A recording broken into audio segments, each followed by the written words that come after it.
भाई नमस्कार नमस्कार। अरे नमस्कार उधारी भाई नमस्कार। भाई तू तो जानते हो कभी कि हम अबरी के प्रधानी के चुनाव में खड़ा बानी। अब एगो मित्र खड़ा हो गए है, मित्र के पता ना चले ऐसा हो सकेला? ना ना भाई एकदम हम जानते नहीं कि तोरा पता हो, यही से देख हम एकदम ब्लाक पर से जैसे ही चुनाव चिन्हल हो भागत भागत तोरा के यहाँ बतानी। अच्छा चुनाव चिन्ह मिल गई हो भाई बा का मिलल हो? उगता हुआ सूरज और भगवानों के मर्जी देख इहे बा कि हम अपना गांव के भविष्य बनी, उज्जवल भविष्य बनी। यही से हमारा के उगता हुआ सूरज चुनाव चिन्ह दिले हैं, वही पर भगवान मोहर मारे के बा। अभी जान ले भाई तू हमार मित्र हुए, अब मित्र ना भाई हुए। ये चुनाव में तू नहीं के खड़ा, हम खड़ा बानी। ठीक है ए लिए हम हमार पूरा परिवार तोरा साथे बा। ठीक है भाई ठीक कहत रे, लेकिन हमरा एगो बात के डर बा कि तोरा दियादी में गिरा चुनाव में लड़ल बड़े प्रधानी, कहीं उनकरे के वोट मत चल जाए। मर देता नहीं देहात को, वो देहात के भइल बा।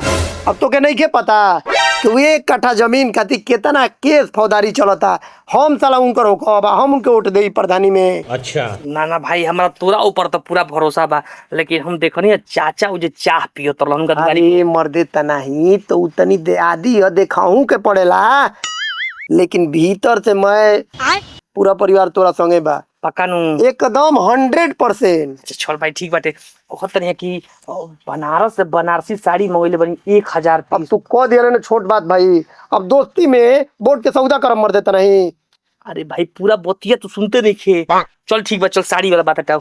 कहत नहीं कि को गो लोग तोरा घरे बा?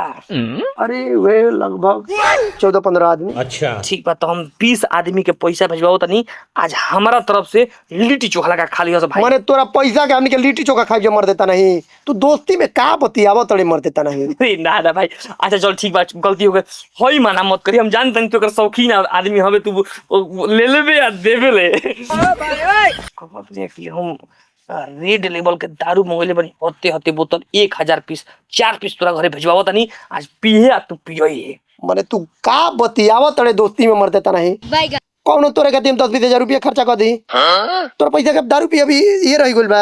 अरे भाई हम जाना तनी, बस तोरा क्या बेटिंग करता नहीं। तू मित्र हवे, दोस्त हवे, जान हवे भाई।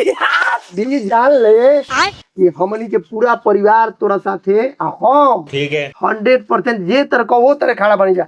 आ तू जीत गोल बड़े मर देता नहीं, एक बाद तू ही प्रधान बड़े। समझ गया? एकदम एकदम हमारा पूरा भरोसा बात है। जाते दोस्तों द्वार पर जाए के बाद आशीर्वाद लेबे। मन चिंता मत करिए, तू निकल। देख चल 2-4 गौरू मिटा जा। एकदम एकदम एकदम अभी मजा आएगा ना। ई भाई रुको तो नहीं, अनुपवा के चेक कर जाओ। अच्छा काहे कि एकरा पे हमरा भरोसा ना बा। ठीक है ई साला 1 नंबर के दल बदलू हम स्कूलियो में हमरा के पिटवा देबे दल बदल के। समझ गया? नया नंबर से फोन करत रही। ए भाई नया नंबर से केकर फोन? पैसा ही पैसा होगा। हेलो हेलो अनूप। हाँ अनूप बोला तनी, क्या बोलता? अरे हम तार चाचा बोलता नहीं। चाचा हाँ अच्छा बोलो। कहता नहीं कि तारा पता बना कि हम चुनाव लड़तनी प्रधानी में। घर ही के लोग खड़ा बात हमके जानकारी ना हुई, हमके बढ़िया से मालूम बा कि चाचा चुनाव लड़तलन। तो जब पता बा कि हम चुनाव में खड़ा बानी तो तारा से उधरिया काहे मिले? अरे उ सॉन्ग के पढ़ल लड़का हो तो चुनाव लड़ता, चुनाव चिन्ह मिल रहा तो मिले चलिए रहा। अच्छा और का कहत रहा? अरे कहत पूछना रहा, उ 50,000 रुपया देत रहल हो तो हमके माना कर देनी है कि जब हमारे चाचा लड़ता तो हम वोट तारा के दे। अच्छा 50,000 रुपया देत रहनु? अरे एकदम कैसे देत रहल हो। ठीक ठीक। अरे हित दल बदलू, हम उधारिये बोलतनी।